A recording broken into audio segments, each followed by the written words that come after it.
Jeune, Malagas, gothique, chelou, toujours assis sur le même banc. K-pop dans le casque, les gens passent entendre le son fort comme dans mes tympans. Un peu plus proche des gens au presque amitié que des gens populaires du bahut, cœur de meilleure qualité. JR est un artiste qui a marqué les esprits dans la saison 3 de Nouvelle École en 2024 par son style unique et sa polyvalence. Derrière ses flots incisifs et ses productions léchées se cache Jason Robinson, un rappeur franco-malgache à l'univers riche mêlant rap, pop, électro et sonorité drum and bass. De passage à Saint-Dizier, il nous raconte son parcours.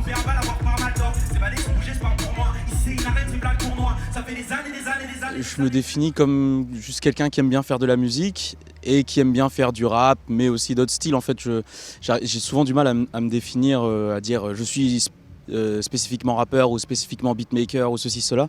J'aime faire de la musique et j'essaie de donner une direction à tout ça. Donc c'est un peu comme ça que je me définirais.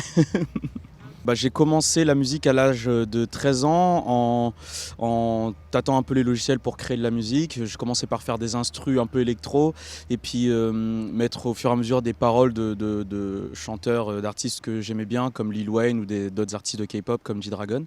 Donc je prenais leurs paroles, je les mettais juste histoire qu'il n'y ait pas juste la prod, quoi. Et puis au fil du temps, je me suis mis à écrire mes trucs, à raconter des choses, vraiment avoir des textes qui parlent de moi ou qui me font plaisir, ou des ego trips tout simplement. Et au fur et à mesure, en fait, c'est devenu ma musique, c'est devenu du JER, quoi. Et j'ai assez vite créé ce blaze-là. Puis voilà, j'ai fait plein de tremplins après, au fil du temps, des compétitions, des open mic, des petits concerts dans des bars.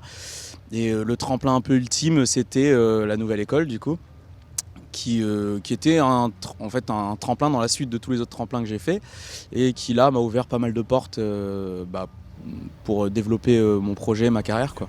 D'un passé à pratique émouvant, j'ai marché la vie et la vie encore. J'étais ni un esprit ni un corps. J'ai vu que n'était pas que JER, mais aussi tous ceux qui voyaient le temps. Et quand on connaît l'impact des mots, j'ai trouvé des réponses. Toutes les questions. Quand on cherche des réponses, j'ai arrêté de parler. Là en ce moment je suis en pleine tournée des festivals. Il y avait aussi une tournée des SMAC en février et ce que j'appelle une pré-tournée fin 2024. Donc c'est vachement le thème du concert en ce moment. Mais il y a aussi pas mal c'est pas mal entrecoupé de création. Je suis souvent au studio. Pour l'instant, j'ai pas de date ou d'annonce particulière à faire, mais je suis tout le temps dans de la création.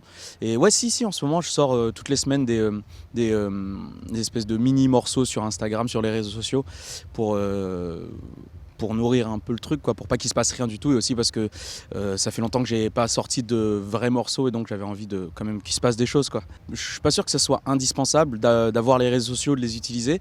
C'est un coup de pouce si on veut avoir une expansion au-delà d'un niveau local, mais pour moi c'est pas indispensable, hein. Y a des gens qui n'ont pas forcément de réseaux sociaux ou qui ont encore que Facebook, des trucs comme ça, on entend parler d'eux quand même. Après, effectivement, si on veut un développement dans le style d'un projet qui va un peu toucher un peu plus de monde et ouais, qu'on veut que ça soit un peu plus général, national, voire international, là je pense que oui, ça va un peu plus vite de nos jours d'avoir les réseaux sociaux. Mais je pense que demain, Internet shutdown, y a quand même des gens qui arriveront à se faire connecter sans les réseaux sociaux. C'est pas indispensable en vrai, mais ça aide beaucoup. Je ne me perds pas, mes questions persistent. Je la vois dans mon cœur, mais comme mon cerveau s'excite. Je revois le monde et la merde qu'on sait faire. Je me demande à combien je prends mes shit et je m'excite. Pas de tenir face au temps, c'est vert. Prends les coups que la vie donne, mais merde. À combien je prends mes shit et je me dédouane des responsabilités. Où commencera des autres pays sans restant. Quand je suis sur scène, je ressens plein de choses différentes, allant du stress à l'excitation, souvent la même chose d'ailleurs, à la joie, l'apaisement. En vrai, j'adore être sur scène parce que ça me fait ressentir plein de choses. Je rencontre les gens, des fois il y a des échanges vraiment marrants avec les gens du public dans les intermorceaux où il y a vraiment le temps de parler, des trucs improbables. Des fois on descend dans le public, et puis c'est vraiment le moment, on va dire, de la journée où on s'amuse et on fait un peu notre sport. C'est-à-dire qu'il y a déjà du sport à d'autres moments dans la journée ou des échauffements et tout le tralala, mais sur scène c'est vraiment le moment où on se donne à fond, quoi. Donc c'est trop bien. Physiquement c'est assez intense et c'est pour ça que je dis que c'est bien d'avoir d'autres moments où on marche, on s'échauffe, on s'étire dans la journée, parce que passer de repos total dans le van à avoir fait 10 heures de route et direct sur scène à sauter comme s'il n'y avait pas de lendemain, c'est un peu dangereux. De pétition, plutôt calme, donc j'ai mes refs, ma famille, je m'en fous de la tête.